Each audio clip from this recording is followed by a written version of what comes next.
이스라엘과 이란전의 시작은 이랬습니다. 이란이 핵 원료를 어느 수준까지 농축할 수 있게 허락할 건가?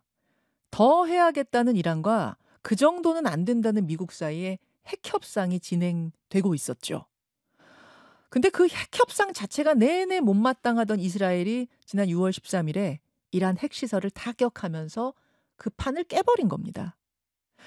아마도 트럼프 대통령이 용인했을 거다 다들 그렇게 생각하고 있었는데 닷새가 지난 지금은 용인 정도가 아니고 미국이 교전에 직접 개입을 하느냐 마느냐 단계까지 왔습니다. G7 현장을 급히 떠나면서 트럼프가 말했죠. 이란의 종교 지도자 하메네이가 어디 숨어 있는지 다 안다. 무조건 항복하라. 그러자 하메네이가 받아칩니다. 나는 죽어도 상관없다. 전투는 시작됐다. 항복은 없다. 미국이 정말로 개입한다면 이거는 양상이 달라집니다. 게다가 이란도 이슬람 시아파 국가 중에 가장 우두머리 리더격이에요. 그래서 전 세계가 주목하는 겁니다. 자, 또 하나의 큰 전쟁이 벌어지는 건지 어떻게 되는 건지 서강대 유로메나 연구소 박현도 교수와 함께 짚어보겠습니다. 박 교수님 나와 계십니까? 네, 안녕하십니까. 예, 박 교수님 그 지역을 직접 다녀오신 건가요, 최근에? 네, 어저께 두바이에서 들어왔습니다. 어제 들어오셨어요? 네네. 가보시... 갈 때 예. 전쟁이 시작된 상태에서 갔거든요. 갈 때는 그래도 보통 한 9시간 반에서 10시간 걸리는데 갈 때는 괜찮았어요. 예. 근데 이제 항로가 많이 달라졌더라고요. 보통 이란 쪽으로 넘어오는 게 제일 빠른데 완전히 인도를 관통해서 들어와서 인도에서 이제 오만만 통해가지고 호르무즈 해협으로 해서 두바이로 들어갔거든요. 예. 그런데 이제 서울에 올 때는 일단은 비행기 시간이 그 평소보다 1시간이 더 걸렸고요. 거의 2시간 더 걸린 것 같습니다. 그렇군요. 그러니까 역시 이제 인도 쪽으로 돌아왔거든요. 근데 계속적으로 이제 기장님이 지금 항로가 좀 나오지 않고 있다. 기다리고 있다. 너무 항로가 복잡해서 왜냐면 비행기들이 지금 전부 다 한쪽으로 몰릴 거 아닙니까? 예. 그런 상황. 네, 그런데 사실은 오는 건 괜찮아요. 두바이 쪽에서 오는 건 괜찮은데 예. 저쪽 아랍 쪽에서 두바이 쪽 가는 것들은 이제 어렵죠. 그렇군요. 왜냐면 미사일이 날아다니니까 제가 두바이에서 우리 한인 교민들을 만났는데요. 예. 사우디아라비아나 쿠웨이트에서 오신 분들은 그 이란이 쏜 미사일이 보인다는 거예요. 육안으로 보인다고요? 미사일 날아다니는 게? 네, 그렇다고 그러더라고요. 야. 네, 그러니까 그 동네는 더 어려운 상황이죠. 제가 앞서서 그 피해 상황들 돌아가는 상황들은 정리를 해드렸는데 지금 피해자 숫자만 봐도 이란이 크게 밀리는 상황인 거죠, 전황은? 네, 그렇죠. 이란이 많이 죽었습니다. 이스라엘의 폭격도 있지만 그 내부적으로 드론으로 이 요인들을 암살했잖아요. 예. 근데 암살을 하는데 요인들만 죽진 않거든요. 아파트를 때리면 그 아파트에 있는 주민들도 죽고. 그렇죠. 그러니까 지금 이스라엘에서는 이란이 민간인 지역을 때렸다고 굉장히 화를 내는데 사실은 민간인 지역을 먼저 때린 건 이스라엘입니다. 이스라엘에서 민간인 지역을 때렸고 그래서 군 장성들이나 이런 사람들이 집에 있다가 죽었는데 그 아파트 주변에 있는 사람들이 같이 죽은 거죠. 그렇죠. 지금 차이가 상당히 그러니까 피해 차이만 봐도 봐도 지금 이란이 상당히 더 큰 타격을 입고 있다 이런 느낌을 받을 수 있는데 네, 그런데 이스라엘도 타격이 굉장히 큽니다. 왜냐하면 이란의 미사일들이 가서 꽂히는데요. 1948년 이스라엘이 독립한 이래로 이렇게 당해본 적이 없어요. 그래요? 그럼요. 이스라엘이 아랍 전쟁에서 이렇게 당하지는 않았습니다. 텔아비브가 지금 많은 부분이 폭파가 됐고요. 그리고 우리나라로 치면 부산과 같은 하이파도 지금 많은 타격을 받았고요. 이런 타격을 받아본 적이 없어요. 네. 한 24명 사망했다고 제가 들었는데 그 정도 타격이면 이게 이스라엘로서는 엄청난 출혈이다 그 말씀이신 거군요. 아마 24명 더 될 가능성도 있을 겁니다. 왜냐하면 서로 전쟁에는 감추는 게 많거든요. 그런데 건물 무너지는 거 보면은 자네가 아주 처참하게 이게 가자인지 아니면은 이스라엘인지 알 수가 없을 정도로 그런 경우들도 많이 있습니다. 알겠습니다. 이란도 이스라엘도 그렇다 보니까 지금 서로 보복전을 펼치고 있는 건데 근데 그럼에도 불구하고 이란이 경제적으로나 군사적으로나 이스라엘보다 취약한 상황이기 때문에 이란으로서는 치욕적인 공격을 당했는데도 공격당한 바로 다음 날이든가요. 이스라엘한테 먼저 손 내밀었잖아요. 너희가 공격 멈추면 우리도 멈출게. 그러니까 좀 멈춰다오. 그랬는데 이스라엘이 그걸 안 받았어요. 이스라엘 받을 일이 없죠. 왜냐하면 지금 20년 동안 벼르고 벼렸던 건데요. 2주 동안의 기한을 두고 이란에 관계된 모든 시설을 파괴하겠다는 게 이스라엘의 목적인데 여기서 그만둘 리가 없지 않습니까? 절대 그만두지 않을 겁니다. 이스라엘은요. 그러더니 급기야는 미국 트럼프 대통령까지 앞으로 나섰습니다. 우리가 이제 다 지켜봤죠. G7에 있다가 갑자기 본회의 시작도 하기 전에 미국으로 가면서 한 말이 휴전이 아니라 더 큰 일이 닥칠 거다. 하메네이, 당신 어디 숨어 있는지 다 안다. 항복해라. 이랬는데 박 교수님, 저는 여기서 두 가지가 궁금하더라고요. 네네. 하나는 왜 트럼프까지 이렇게 적극적으로 나서는가? 요거 하나 먼저 궁금합니다. 왜 트럼프가 이렇게까지 용인하는 정도가 아니라 앞장서서 나서는 거죠? 그러니까 사실은 트럼프 대통령이 전쟁을 싫어하는 사람으로 알려져 있어서 그러지는 않을 거라고 많이 봤었는데요.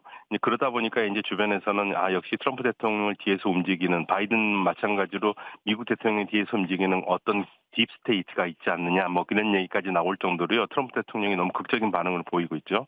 근데 사실은 미국이 협상 때부터 두 파로 갈려져 있었습니다. 이란의 낮은 수준의 우라늄 농축을 허용한다라는 게 위트커프의 특사였고요. 그리고 이제 반대쪽은 마크 루비오 같은 국무장관은 절대 이란의 핵농축은 안 된다라는 두 파로 나눠져 있었거든요. 그 두 개를 두고 가름질을 했는데 결국에는 이번 사태까지 오고 가장 큰 문제는 미국이 일관성이 없었어요. 처음 시작할 때는 이란의 핵 농축을 허용하는 것처럼 얘기를 했거든요. 그래서 처음에는 협상이 가다가 나중에 가면서 완전히 바뀌었거든요. 아마도 이스라엘의 여러 가지 설득에 넘어간 것 같습니다. 왜냐하면 이스라엘이 공격하기 전에 트럼프 대통령과 네타냐후 총리가 대화를 하는 상황에서 거기에서 이제 결국에는 이스라엘 니네들이 공격하면 막지는 않겠다고 얘기를 했거든요. 그러니까 이번 기회가 마지막이라고 생각을 했고 그리고 그 시점이 바로 61일째 되는 시점입니다. 원래 트럼프 대통령이 두 달 안에 모든 걸 해결하지 않으면 그 다음에는 강력한 군사적으로 응징하겠다는 얘기는 이미 했었거든요. 사실은 이제 그게 이제 이란도 마음에 걸려가지고 두 달 안에 완벽하기는 힘들지만 그러면 임시라도 합의를 하고 나머지 디테일은 시간이 지나면서 좀 하자라는 게 이란의 아니었는데 근데 결국에는 뭐 두 달 지나면서 미국이 직접 때리는 것보다 이스라엘을 때리는 걸로 해서 군사적 압박을 시작한 걸로 봐야겠습니다. 그러니까 미국 안에 온건파, 강경파가 있는데 핵협상 초기만 해도 온건파가 주도권을 잡고 있다가 지금은 이제 강경파 쪽으로 기류가 넘어갔다고 보시는 거군요. 네, 트럼프 대통령이 나는 두 가지 의견을 다 좋다고 그래서요. 그러면서 결국엔 나중에 선택한 거는 강경파 의견인 것 같습니다. 아예 이참에 이란 정권 교체해버리자, 미국한테 우호적인 정권으로 교체해버리자 이런 생각도 미국 머릿속에 있습니까? 우호적인 정권이 생길 수 있을까요? 외부에서 때려가지고 무너뜨려서 새로운 정권이 들어서는데 국민들은 거기에 대해서 그러니까 국민들은 그래요. 현 정권이 마음에 안 들지만은 그렇다고 해가지고 외부 정권이 무너뜨려가지고 정권을 잡는다는 것은 혼란밖에 안 되고요. 지금 이 상황에서 정권 교체가 되면은 정확하게 어떤 상황이 되냐면 시리아 2.0입니다. 시리아 2.0이요? 그게 무슨 말이에요? 시리아가 13년 내전 갔잖아요. 이란도 내전 갑니다. 내전 왜냐하면 간다. 이란이라는 나라가 우리처럼 그 한국말을 쓰는 사람이 100%로 모국어를 갖고 태어난 나라가 아니에요. 60%만 페르시아를 모국어로 쓰고요. 40%는 비페르시아를 모국어로 쓰는 다민족 국가입니다. 그러니까 이 40%에서 항상 독립운동을 많이 하고 있거든요. 이제 그런 세력들이 다 일어나면 이란은 내전으로 갈 수밖에 없는 거고 그러면 시리아 2.0이 되는 거죠. 그렇군요. 자, 왜 트럼프가 이렇게 갑자기 전면으로 나섰는가에 대한 설명해 주셨고 두 번째 제 궁금증은 하메네이 어디 숨어 있는지 다 안다. 무조건 항복하라. 이런 말을 트럼프가 했다는 건데 이건 이제 찾아서 제거할 수도 있단 말이잖아요. 이 말이 이란 사람들한테는 어마어마한 말이라고 들었는데 그 하메네이라는 최고 종교 지도자가 이란에서 갖는 위치란 건 어떤 거예요? 우리랑은 완전 다른 의미인 거잖아요. 그렇죠. 이란의 최고 지도자는요. 국방권과 외교권을 가지고 있습니다. 그러니까 전쟁 선포권을 우리는 대통령이 가지고 있잖아요. 거기는 최고 지도자가 가지고 있습니다. 대통령이 행정부 수장일 뿐이에요. 그러니까 모든 중요한 결정을 최고 지도자가 내리는 거고 종교 지도자 그러니까 일치면 천주교로 치면 교황이 모든 걸 다 하고 있는 거와 똑같은 겁니다. 이란에도 대통령이 있긴 있는데. 대통령이 있긴 있지만요. 약간 허수아비 느낌인 거예요, 대통령은? 정치적으로는 2인자긴 한데요. 중요한 결정은 혼자 못 내립니다. 대통령이 혼자 중요한 결정을 내려요? 그 국방권은 전혀 없고요. 그렇군요. 모든 군 사령관이나 이런 건 전부 다 최고 지도자가 임명합니다. 그 최고 종교 지도자가 바로 지금 하메네이란 사람인데. 네, 맞습니다. 그럼 그 종교 지도자 자리에 한 번 오르면은 죽을 때까지 쭉입니까? 그렇죠. 종신직입니다. 그래서 사실은 이제 이란의 개혁을 얘기하는 사람들이 이제 그 얘기를 하거든요. 최고 지도자가 종신직이고 그러면은 이건 그 과거의 왕정하고 뭐가 다르냐 뭐 이런 얘기를 하긴 하는데요. 그런데 이제 최고 지도자 같은 경우에는 이번에 제거를 한다고 그러는데 그게 뭐 이란 사람들한테 우리가 뭐 여론조사를 해볼 수 없기 때문에 어떤 충격을 주는지 뭐 정확하게 객관적으로 말할 수는 없지만 더 중요한 거는 저는 최고 지도자가 오히려 대국민 메시지 말한 게 더 인상적이었어요.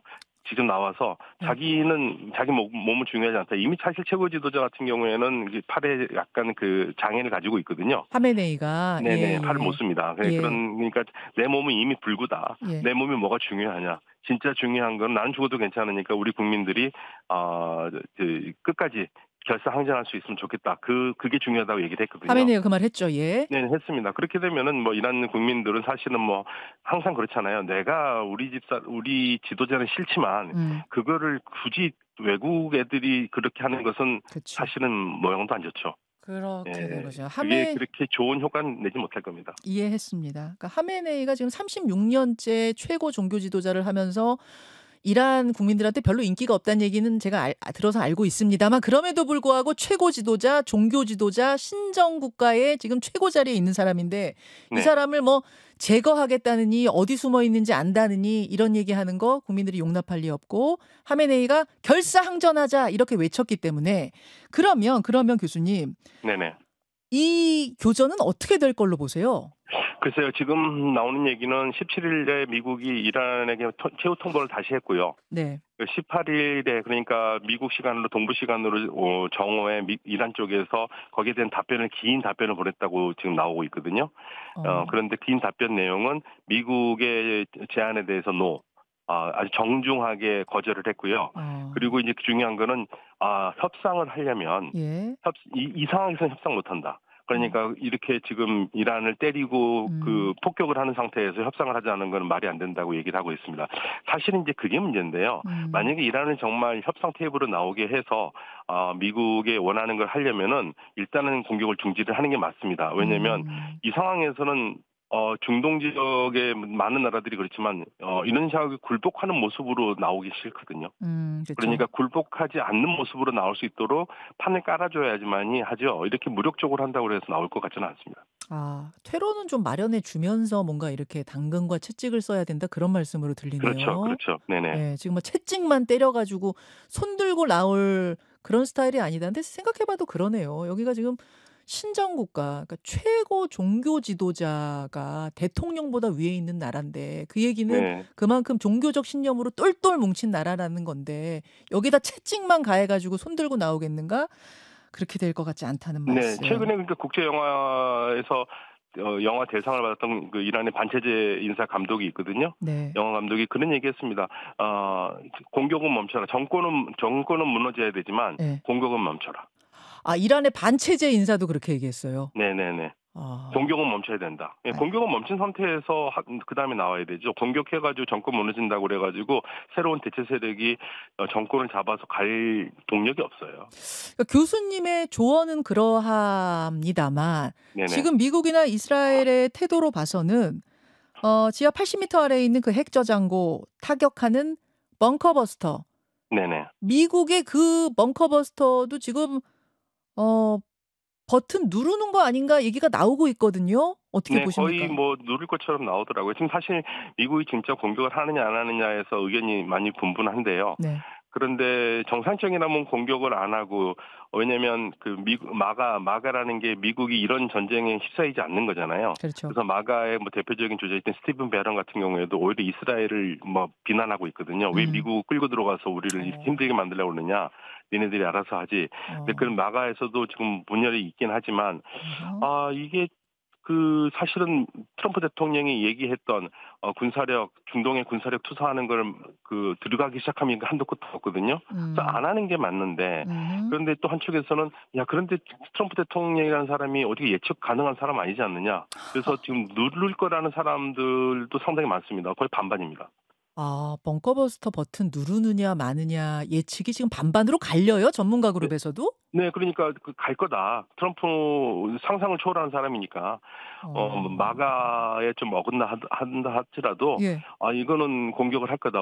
예측 불가능하다. 그리고 한쪽에서는 그래도 이게 마가하고 좀 어울리지 않는데 아니지 않느냐. 저희도 지금 뭐라고 판단을 못 하겠어요. 여기서 말씀하시는 마가 말씀하시는 거는 Make America Great Again. 그렇죠. 네. 트럼프가 계속 얘기하는 우리를 부강하게 하겠다 이건데 부강하게 하는 거하고 전쟁 치르는 거하고는 이게 별개의 얘기니 완전 다른 얘기니까 설마 그렇게 가겠느냐라는 게 우리 생각이었는데 네네. 트럼프라는 사람은 워낙 예측 불가기 때문에 벙커버스터 버튼 눌러서 핵 저장고 타격하고 전쟁을 키울 수 있다, 개입할 수 있다 이 말씀이시군요. 그렇죠. 그렇게 보는 사람이 뭐 반은 됩니다. 야, 근데요. 네네.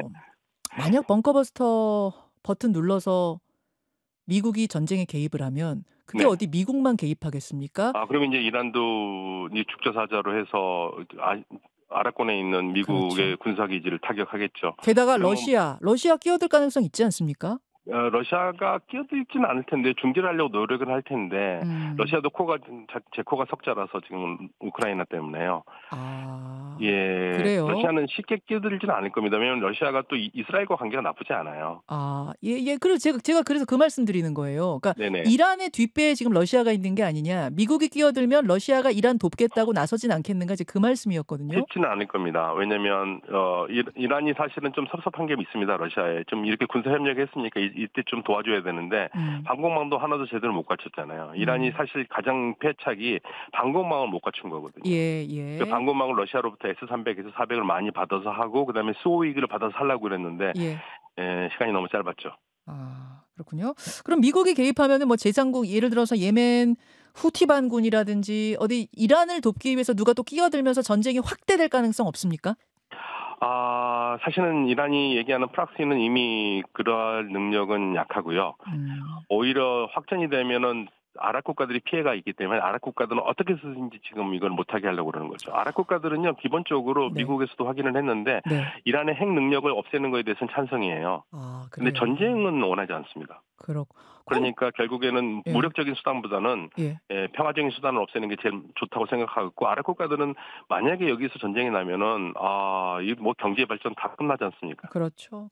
예, 그래서 원하지 않습니다. 교수님 말씀 그럼 제가 쭉 듣다 보니까 여기서 미국이 더 세게 나와도 이란을 도울 국가는 없을 것 같고 그래서 진짜로 미국하고 이스라엘이 더 세게 나갈 가능성? 벙커버스터 버튼 눌러가지고 핵 저장고도 터뜨릴 가능성 더 큰 거 아닌가 이런 느낌이 결론적으로는 드는데요.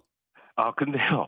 이 저희가 2023년 10월 7일 하마스의 공격 때부터 지금까지 전문가라고 하는 사람들이 말한 게 하나도 맞는 게 없어요. 박 교수님도 전문가시잖아요. 그러니까 저희가 맞는 게 하나도 없어요. 뭐 다 틀려요. 그러니까 뭐라고 말씀드리기가 굉장히 어려워서 가능성을 반반으로 놓을 수밖에 없습니다. 알겠습니다. 이란이 가진 선택지는 그럼 뭐가 있다고 보십니까? 이란 선택지는 가장 좋은 거는 정권의 안정을 유지하려면 미국의 말을 어느 정도 들어주고 해야 되는데 결국에는요. 저는 이 점에서 좀 받았으면 좋겠어요. 컨소시엄을 구성해가지고 우라늄 농축 원료를 받는 거잖아요. 그러니까 사우디아라비아도 필요하고 UAE도 필요하고 그러니까 이란도 같이 컨소시엄에서 같이 받는 건데 지금 이란은 거기까지는 오케이 했어요. 컨소시엄에서 받겠다. 자기네만의 이 핵 원료 농축 그거 안 하고 컨소시엄 만들어서 같이 원료 받아가지고 핵 발전소 돌려서 전기 만들겠다까지는 오케이를 했어요. 오케이 했는데 근데 그 컨소시엄에서 돌아가는 그 우라늄 농축을 어디서 하느냐 가지고 그게 문제가 되거든요. 그거 자기네 나라에서 하겠다는 거군요. 그렇죠. 이란 무인도라도 이란 땅에서 하겠다는 거죠. 근데 이란이 그렇게 하는 것도 이해가 갑니다. 왜냐면 이란이 하는 거는 원칙적으로 틀린 말은 아니에요. NPT에 들어가 있는 나라로서 당연히 핵 농축할 수 있는 권한은 있는 거거든요. 그게 주권의 문제로 보는 겁니다. 사실 이제 우리는 그거를 NPT면서도 우리는 아무것도 못 하잖아요. 그렇죠. 그러니까 그런 나라는 되지 않겠다는 겁니다. 한국 같은 나라는 되지 않고 농축할 수 있는 나라는 되겠다 이거예요.